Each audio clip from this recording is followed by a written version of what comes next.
गिबियावनो गासै रायजो राजाफोरनिसिम खुलुमनायखौ जासिहरबाय जे जोंनि गराय फाख्रि सावथुनखौ बयबो रायजो राजाफ्रा सापर्ट खालामदों बा लैहोर लैहोर फैनानै नायफैदों एक्चुअलि बे सावथुनाव आङो एक्टिं खालामनो मोननानै माने बिराद माने एक्चुअलि हेपि आरो स्पेसियेलि रजनी मेमखौ आं थेंक्स होगोन जाय बिथांनि थाखाय आं दिनै बे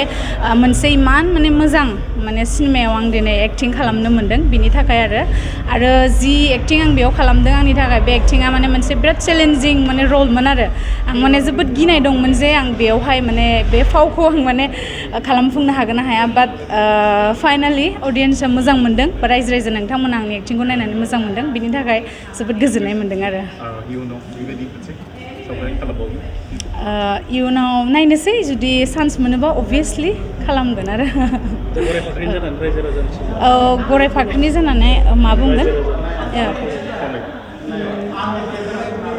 गराय फाख्रिनि जानानै आं रायजो राजानिसिम बेखौनो खावलायनो सानो आरो जे रायजो राजाफ्रा बयबो फै बिदिनो लैहोर लैहोर फैनानै जोंनि बर' हारिनि सावथुन हिसाबै सापर्ट खालामफै बेखौनो आरो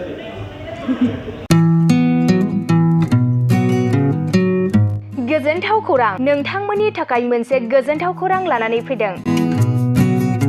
अदालगुरि जिल्लानि सिङाव थानाय डिमाकुसि नोगोराव नोंथांमोननि थाखाय अरदाब दा बड' किटचेन मुंनि गंसे गोदान हटेला गोजोनथाव खौरां लानानै फैदों नोंथांमोना बे अरदाब दा बड' किटचेन हटेलाव साहा कफि आइसक्रिम फास्टफुड आखाइजों बानायनाय ग्रीन टि न'आव बानायनाय आसार गाइखेरनि एन्थाब आरो ओंखामजों जेरै अमा दाउ बोरमा साम' खुसिया अमा गोरान नाफाम बायदिसिना बर'नि ओंख्रिखौ बे अरदाब दा बड' किटचेन हटेलाव जानो हागोन